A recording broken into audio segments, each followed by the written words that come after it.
묵상으로 다녀서 공부를 시작하겠습니다.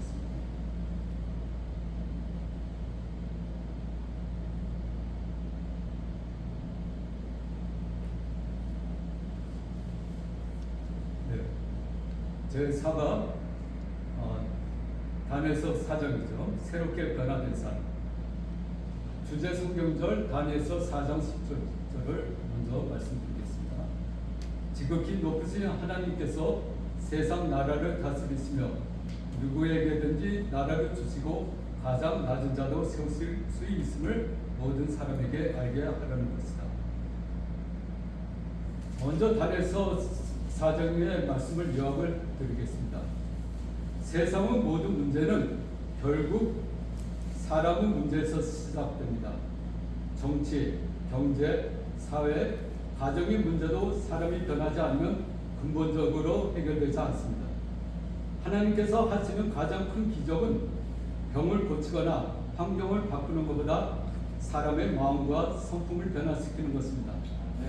다니엘서 4장은 교만한 왕이 겸손한 사람으로 변화되는 하나님의 놀라운 역사를 보여주는 것입니다. 느부갓네살의 두 번째 꿈을 한번 봅시다. 왕은 하늘까지 자란 큰 나무가 베이는 꿈을 꾸었습니다.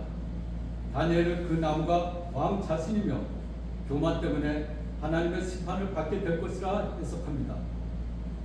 왕은 자신의 업적을 자랑하다가 하나님의 말씀대로 왕위를 잃고 들짐승처럼 7년 동안 생활하였습니다. 정한 기간이 지난 후 왕은 하늘을 우러러 하나님을 인정합니다.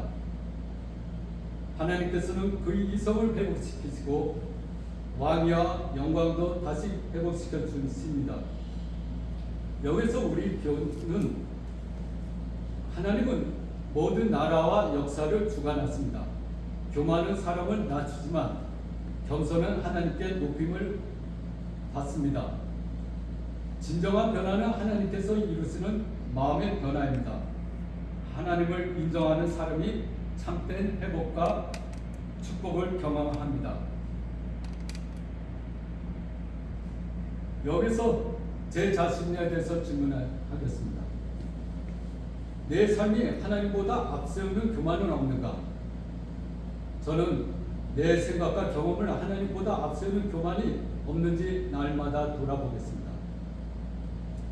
두 번째, 하나님께서 나를 변화시키고 나를 마음을 열고 있는가? 저는 하나님께서 말씀과 성령으로 저를 변화시키도록 겸손히 마음을 열겠습니다. 아멘. 세 번째, 모든 성공과 영광을 하나님께 돌리고 있는가? 저는 모든 성공과 영광은 나 능력이 아니라 하나님의 은혜임을 고백하며 오직 하나님께 영광을 돌리겠습니다. 아멘. 내 생각과 경험을 하나님보다 앞세우는 교만이 없는지 날마다 돌아보겠습니다. 하나님, 제 안에 교만을 버리고 겸손히 주님을 의지하며 살게 하소서.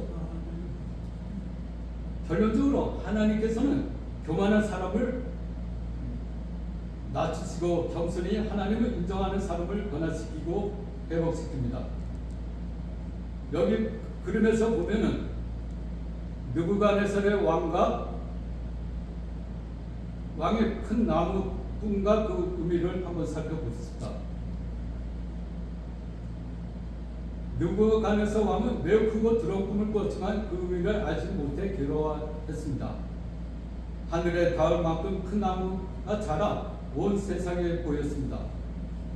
그 나무는 많은 생명에게 그늘과 먹을 것을 제공했습니다. 거룩한 순찬자 천사가 내려와 그 나무를 베어 버리라고 명령했습니다. 그러나 그를 두기에는 남겨두고 새와 노줄로 묶어 두라고 하였습니다. 느부갓네살 왕은 큰 나무의 꿈을 꾼 뒤 1년 곧 12달 만에 교만한 말을 하다가 짐승처럼 살게 되었습니다. 다니엘서 4장 29절에 12달이 지난 후에 내가 바벨론 왕궁 지붕에서 번일세. 다니엘서 4장 30절에서부터 33절 말씀에 그가 이 큰 바벨론은 내가 능력과 권세로 건설한 것이 아니냐라고 자랑하자 그 말이 아직 입에 있을 때 하나님의 심판이 임했습니다. 즉 하나님께서는 느부갓네살에게 꿈을 통해 경고하시고 약 1년 동안 회개할 기회를 주셨지만 그가 교만을 버리지 않자 짐승처럼 지내게 하신 것입니다.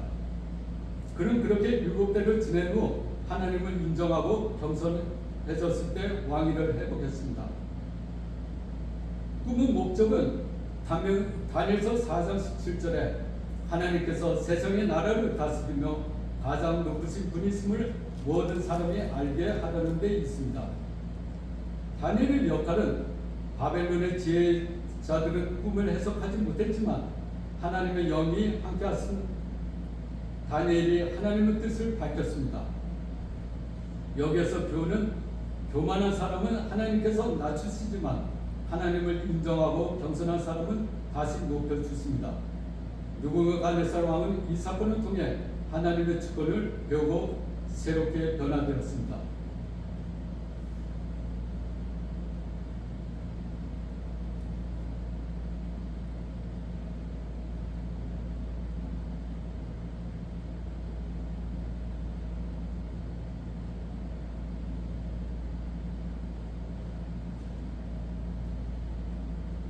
여기 그림에서 보면 교만은 낮추지만 겸손은 회복시킵니다.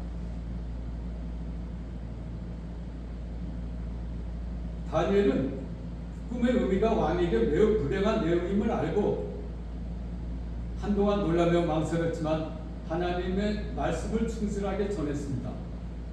큰 나무는 느부갓네살 왕을 상징합니다. 왕은 큰 권세와 영광을 누렸지만 교만해질 것을 경고받았습니다. 나무가 베이고 그루터기만 남은 것은 왕은 아래에서 쫓겨난 짐승처럼 살게 될 것을 뜻합니다. 그러나 그루터기를 남겨둔 것은 회개 후에 왕의 나라가 회복될 것을 의미합니다. 하나님께서 이 꿈을 주신 목적은 지극히 높으신 하나님께서 세상 나라를 다스리는 참된 왕이심을 깨닫게 하시기 위해서였습니다. 왕은 이 심판을 피하기 위해 죄를 버리고 의를 행하며 가난한 자를 긍휼히 여기고 하나님 앞에 겸손히 살아야 한다는 권면을 받았습니다. 여기서 교훈은 교만한 사람을 낮추지만 하나님 앞에 겸손히 회개하는 사람은 하나님께서 다시 세우시고 회복시켜 주신다는 것입니다.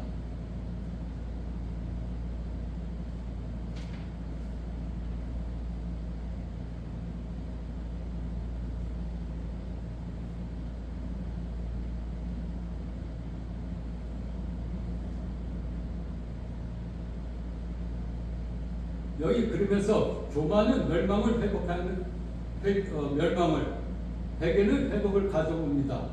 그래서 다니엘서 4장에는 느부갓네살 왕 상태의 구체적인 변명은 기록되어 있지 않았습니다. 다만 현대의학에서는 그의 행동을 설명할 때 보아트로피, 즉 소인증이라는 매우 드문 정신질환과 비슷하다고 설명하기도 합니다. 다니엘서 4장 33절에는 이렇게 기록되어 있습니다. 느부갓네살에게 그대로 응함으로 그가 사람에게 쫓겨나서 소처럼 풀을 먹으며 몸이 하늘 이슬에 젖고 그 머리털이 북서리 털과 같았고 그 손톱은 새 발톱과 같았더라. 보안트로피는 자신을 수호나 황수라고 믿고 그에 맞는 행동을 하는 매우 희귀한 정신적 증상을 가리킵니다. 그러나 성경의 핵심은 느부갓네살은 변명을 밝히는 데 있지 않습니다. 다니엘서 4장의 그림은 교만, 즉 하나님의 심판이 따랐고 그리고 낮아졌고 하나님을 인정하게 되었고 그리고 왕권을 회복하게 되었습니다. 느부갓네살은 내 능력과 권세로 이 큰 바벨론을 건설하지 아니하느라고 다니엘서 4장 33절에 말씀하다가 그렇게 자랑하다가 낮아졌고 이후 하나님을 바라보자 다니엘서 4장 34절에 내 충명이 다시 내게로 돌아왔다고 고백하였습니다. 따라서 성경적으로 단순히 느부갓네살이 정신병에 걸렸다기보다는 하나님께서 그 교만을 꺾고 겸손하게 하시는 과정에서 이와 같은 비정상적인 상태를 허락하셨다고 이해하는 것이 다니엘서 4장의 의도에 더 가깝습니다.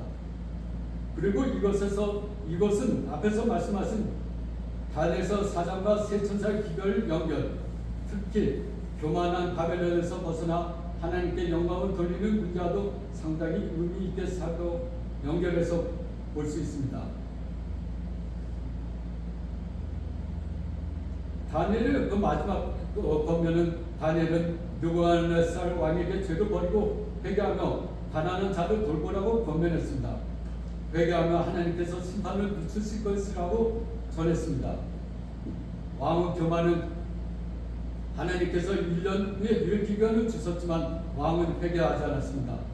바벨론 궁전을 바라보며 이 큰 바벨론은 내가 내 능력과 권세로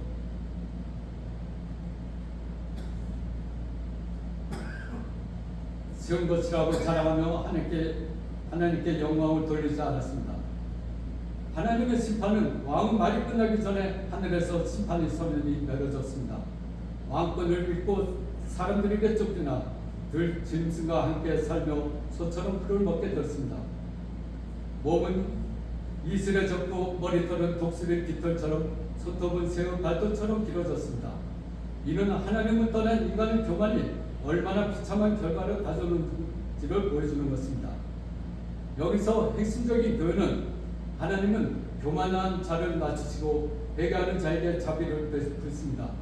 모든 영광은 사람에게 아니라 하나님께 돌려야 합니다.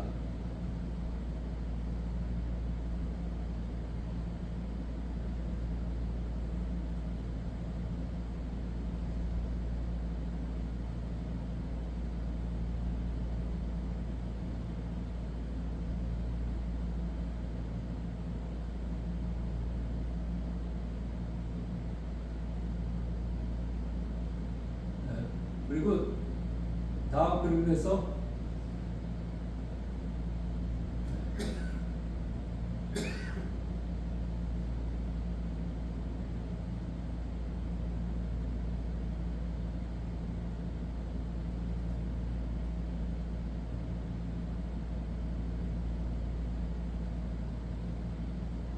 느부갓네살의 회복과 예배, 여기에서 보면은 7년이 지난 후 느부갓네살 왕은 하늘을 우러러보는 순간 하나님께서 그의 이성을 회복시켜 주셨습니다. 이성이 돌아온 왕은 즉시 하나님께 감사와 찬양을 드리며 하나님의 통치가 영원하고 절대적임을 고백했습니다. 왕은 자신의 교만이 낮아지고 하나님만이 참된 왕이심을 인정하게 되었습니다. 사람은 하나님을 바라볼 때 비로소 참된 인간성과 이성을 회복하며 하나님을 떠나는 삶은 짐승과 같은 삶이 될 수 있음을 교훈합니다. 예배는 하나님을 창조주와 구원주를 인정하고 사랑과 감사로 반응하는 것입니다. 예배를 통해 사람은 하나님의 형상을 회복하고 영원한 생명의 소망을 누리게 됩니다. 여기서 우리가 배울 교훈은 교만은 사람을 낮추지만 하나님을 인정하고 예배하는 사람은 참된 인간성과 회복을 경험한다는 것입니다.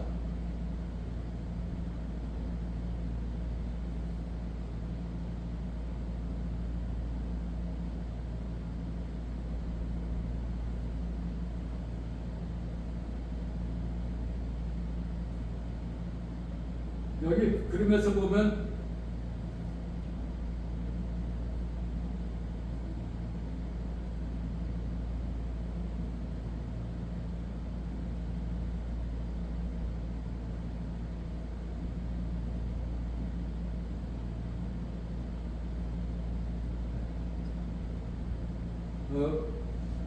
예배 목적과 그리고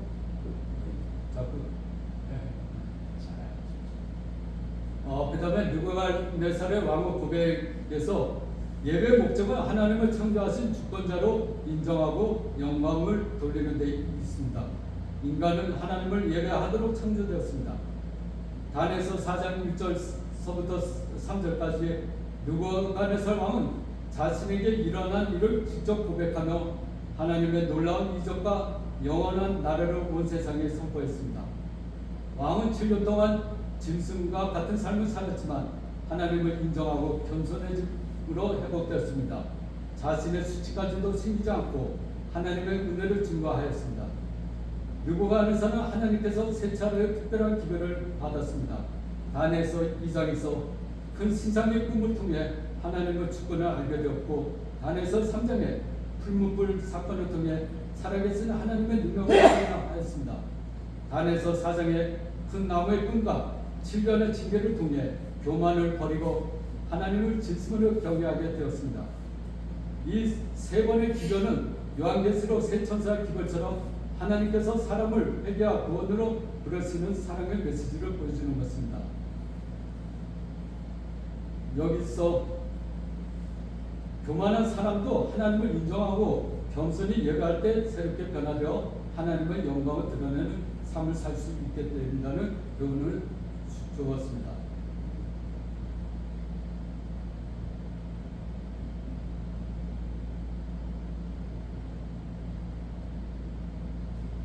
다니엘서와 요한계시록의 세 천사의 기별은 서로 연결되어 있음을 설명합니다. 다니엘서 2장은 첫 번째 기별입니다. 하나님은 다니엘을 통하여 세상의 역사와 미래를 느부갓네살에게 보여줌으로 주었습니다. 왕은 참 하나님이 역사를 주관하시는 분임을 인정하고 하나님께 영광을 돌렸습니다. 이는 요한계시록의 첫째 천사가 선포한 창조주 하나님을 경배하라는 기별과 연결됩니다. 여기서 핵심적인 교훈은 하나님은 역사를 주관하시는 창조주이십니다. 모든 사람은 하나님께 영광을 돌리고 그분만 예배해야 합니다. 다니엘서 2장, 3장, 4장은 각각 첫째, 둘째, 셋째 천사의 기별을 예표하며 마지막 시대를 위한 중요한 교훈을 전합니다. 그리고 다니엘서 3장은 두 번째 기별이라고 볼 수 있습니다. 느부갓네살은 하나님의 계시를 받고도 금신상을 세워 모든 사람에게 경배를 강요했습니다. 그러나 사드락, 메삭, 아베노고는 끝까지 하나님만 예배했고 하나님께서 그들을 풀무불에서 구원하셨습니다. 이는 거짓 예배와 영적 바벨론의 멸망을 선포하는 둘째 천사의 기별을 예표합니다. 풀무불 사건은 다니엘서 3장입니다. 다니엘서 3장과 요한계시록 14장의 연결을 이렇게 볼 수 있습니다. 다니엘서 3장은 바벨론 왕이 세운 금신상에 모든 사람이 경배하도록 강요합니다. 그러나 사드락, 메삭, 아벤노고는 거짓 예배를 거부하고 풀무불에 던져집니다. 하나님께서 그들을 보호하시고 결국 그들을 풀무불에서 나왔었다고 다니엘서 3장 26절에 말씀하였습니다. 요한계시록 14장 8절은 무너졌다 큰성 바빌론이라고 선포합니다. 여기서 바빌론은 하나님을 떠난 영적 종교적 혼합과 거짓 예배 체계를 상징합니다. 그런데 바빌론에서 나오라는 직접적인 명령은 계시록 14장 8절이 아니라 계시록 18장 4절에서 나옵니다. 내 백성아 거기서 나와 그 죄에 참여하지 말고. 다니엘서 3장은 바벨론에서 그리고 거짓 예배를 거부하게 되고 불의 시험을 받고 하나님께 구원을 받고 풀무불에서 나오는 것입니다.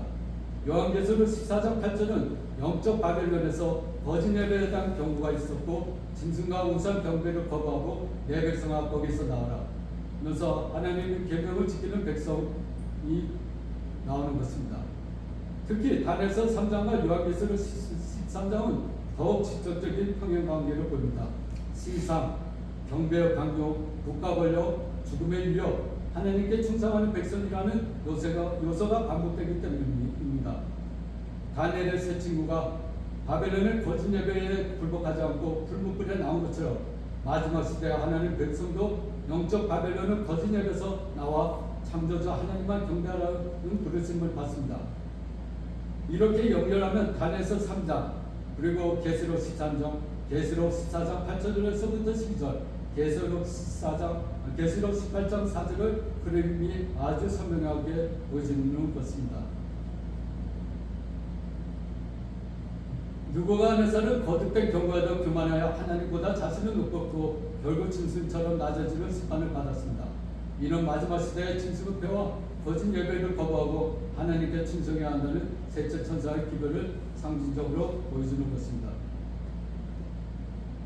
다니엘서 4장에서 누구 안에서는 자신의 권세와 영광을 자랑하며 하나님을 높이지 않았습니다. 그 결과는 그는 왕위를 입고 짐승처럼 들에서 지내는 경험을 하게 됩니다. 여기서 특별히 짐승처럼 된 왕이라는 모습은 셋째 천사 기별을 설명할 때 매우 인상적인 연결점이 될 수 있습니다. 마침내 느부갓네살이 하나님을 인정하고 높였을 때 그 충명과 왕권이 회복됩니다. 그는 하늘의 왕을 찬양하며 높이며 영화가 높게 된다고 고백하였습니다. 즉 자기를 높이는 왕이 낮아지고 하나님께 영광을 돌리는 사람으로 변화되었습니다. 그리고 계시록 14장 9절에서부터 12절 셋째 천사의 기별에서는 짐승에서 그 음성이 경고하고 혀를 받는 것을 엄중하게 경고합니다. 그와 대조적으로 하나님 백성은 계시록 14장 12절에 하나님 계명과 예수 믿음을 지키는 자를 묘사했습니다.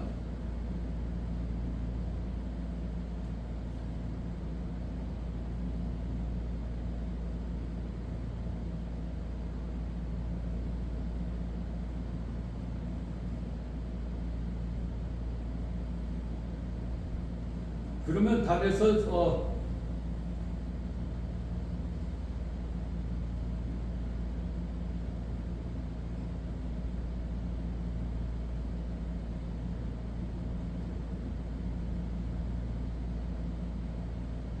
여기서 보면은 다니엘서 2장, 3장, 4장을 전체적으로 묶으면 상당히 아름다운 구조가 됩니다. 네, 여기 그림이 맛이 없어졌는데 이제는 그림을 보지 않아도 됩니다. 다니엘서 2장은 첫째 천사 참 하나님을 인정하고 하나님께 영광을 돌립니다. 다니엘서 3장은 둘째 천사 바벨론의 거짓 예배를 거부합니다. 다니엘서 4장은 셋째 천사 짐승처럼 된 왕이 낮아지고 하나님을 높입니다. 셋째 천사의 기별은 창조주를 경배하라 하고 바벨론에서 나오라고 했고 짐승을 경배하지 말라고 하고 하나님의 계명과 예수 믿음을 지키라 했습니다. 하나님은 마지막 시대에도 창조주 하나님만 예배하고 인간의 교만과 거짓 예배를 거절하며 끝까지 믿음을 지키는 자들에게 구원을 주신다는 교훈을 전하고 있습니다. 결론적으로 느부갓네살 왕은 교만으로 인해 짐승처럼 살아가는 혹독한 시련을 겪었지만 하나님께서는 그를 버리신 것이 아니라 구원하시기 위해 낮추셨습니다. 왕이 하늘을 우러러 자신의 무력함을 깨닫고 하나님을 인정하였을 때 그 총명과 왕위가 회복되었고 그는 마침내 하나님의 권세와 영광을 찬양하게 되었습니다.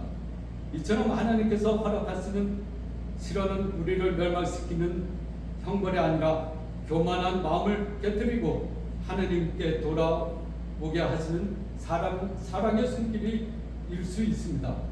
하나님께서는 한 사람이라도 구원하시기 위하여 오래 참고 기다리시며 때로는 고난을 통해 우리 마음을 일깨워 주십니다. 그러므로 제 사과의 목적은 분명합니다. 하나님께서는 교만한 사람을 겸손하게 변화시키고 자신을 높이던 사람이 하나님의 영광을 돌리게 하심으로 마침내 구원의 길로 인도하신다는 것입니다. 아멘. 무릇 교만한 자를 그가 낮추심이라 다니엘서 4장 37절에 말씀하였습니다. 우리도 시험 가운데 원망하기보다 하늘을 우러러보며 하나님의 뜻을 깨달아야 합니다. 하나님의 목적은 우리를 넘어뜨리는 것이 아니라 새롭게 하시고 예수님의 겸손한 성품을 닮게 하여 영원한 생명으로 인도하는 것입니다. 기도로 마치겠습니다.